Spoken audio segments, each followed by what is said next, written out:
நார்மலாக ஒரு கம்ப்யூட்டர் அப்படிங்கிறது எப்படி ஒர்க் ஆகும் அப்படிங்கிறது நமக்கு புரியணும். ஸ்டோரியை வச்சு அந்த கம்ப்யூட்டரோட ஒர்க்கிங் நான் எக்ஸ்பிளைன் பண்ணுறேன். ஸோ இந்த ஸ்டோரியில் ஒரு பெரிய ஹோட்டல் ஒன்று இருக்குது. அந்த ஹோட்டலில் நிறைய செஃப் இருக்காங்க. உதாரணத்துக்கு ஒரு 5 செஃப் இருக்காங்க அப்படின்னு வச்சுப்போம். இந்த 5 செஃப்பும் ஒரு 5 டிஃப்ரெண்ட் கேபினில் உட்காந்துருக்காங்க. அண்ட் அவங்க எல்லாருக்கும் குக் பண்ணுறதுக்கு ஒரு பெரிய டேபிள் ஒன்று ப்ரொவைட் பண்ணியிருக்காங்க. இப்போ அந்த ஹோட்டலுக்கு ஒரு கஸ்டமர் வந்து ஒரு ஆர்டர் கொடுக்குறாரு. உதாரணத்துக்கு ஃபர்ஸ்ட் வந்து ஒரு சிக்கன் ஃப்ரைட் ரைஸ் கேட்குறாரு அப்படின்னா, இப்போ ஃபர்ஸ்ட் குக் என்ன பண்ணுவாருன்னா வந்து சிக்கன் ஃப்ரைட் ரைஸை அந்த டேபிளில் வச்சு போட ஆரம்பிப்பார். இப்போ இன்னொரு கஸ்டமர் வந்து இன்னொரு 2வது ஆர்டர் கொடுக்குறாங்க. ஸோ 2வது ஆர்டரில் வந்து ஒரு பன்னீர் ஃப்ரைட் ரைஸ் பண்ண சொல்கிறாங்க. ஸோ ஃபர்ஸ்ட் குக் ஆல்ரெடி சமைச்சிக்கிட்டு இருக்கிறதுனால இப்போ 2வது குக் கிளம்பி வருவார். 2வது குக் கிளம்பி வந்து அந்த டேபிளில் வச்சு அவர் பன்னீர் ஃப்ரைட் ரைஸ் போடுவார். இப்போ 5 செஃப் இருக்காங்க, 5 ஆர்டர் வந்துடுச்சு. ஸோ 5 பேருமே பிஸியாக ஒர்க் பண்ணிட்டு இருக்காங்க. இப்போ 6வதா ஒரு ஆர்டர் வருது. ஸோ அந்த 6வது ஆர்டர் என்ன அப்படின்னா, எனக்கு வந்து ஒரு கிராப் லாலிபாப் பண்ணணும் அப்படின்னு ஒரு 6வதா ஒரு ஆர்டர் வந்துச்சு அப்படின்னா, இப்போ அந்த 5 செஃப் கிட்டையும் பிரித்து அந்த ஒர்க்கை கொடுத்துருவாங்க.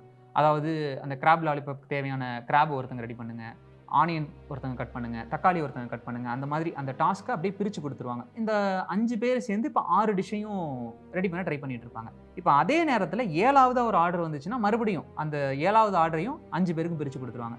இந்த மாதிரி 10 ஆர்டர் வரைக்கும் பிரித்து கொடுப்பாங்க. ஆனால் 10 ஆர்டருக்கு மேலே போகும்போது பிரித்து கொடுக்க முடியாது. ஏன் அப்படின்னா ஒரு செஃப்க்கு வந்து 2 கை தான் இருக்குது. ஸோ ஒரு நேரத்தில் 2 டாஸ்க் தான் பார்க்க முடியும். ஸோ அப்படி செஞ்சு முடிச்சதுக்கப்புறம் இதை வந்து இன்னொரு செஃப் டீம்கிட்ட கொடுப்பாங்க. இன்னொரு செஃப் டீம் பக்கத்தில் இருப்பாங்க.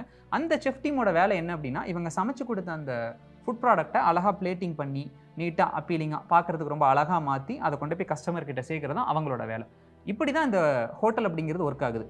இப்போ இந்த ஹோட்டல் ஒர்க் ஆனிச்சு இல்லை, அதோட எக்ஸாக்ட் சேம் பேட்டர்னில் தான் நம்மளோட கம்ப்யூட்டரும் ஒர்க் ஆகுது. ஃபர்ஸ்ட் அங்கே ஒரு செஃப் எல்லாம் உட்காந்துருந்தாங்களே ஒரு கேபின், அதை தான் நம்ம ப்ராசஸர் அப்படின்னு சொல்லுவோம். அந்த ஒரு செஃப் அதுக்குள்ளே உட்காந்துருக்காங்களே அவங்க தான் நம்ம கோர் அப்படின்னு சொல்லுவோம். அண்ட் அந்த ஒரு செஃப் வந்து ஒரு இடத்துல வச்சு சமைச்சார்ல, ஒரு டேபிள் வச்சு சமைச்சார்ல, அந்த டேபிளை தான் நம்ம ரேம் அப்படின்னு சொல்லுவோம். அண்ட் அதே இடத்துல ஒரு ஸ்பெஷல் டைப் ஆஃப் செஃப் எல்லாம் இருந்தாங்க இல்லையா, அவங்கள தான் நம்ம GPU அப்படின்னு சொல்லுவோம். இப்போ அந்த ஹோட்டலுக்கு ஒரு கஸ்டமர் வந்து ஒரு ஆர்டர் ஒன்று கொடுத்தாங்க அப்படின்னு நான் சொன்னேன். ஆனால் இங்கே வந்து அந்த கஸ்டமரே நம்ம தான்.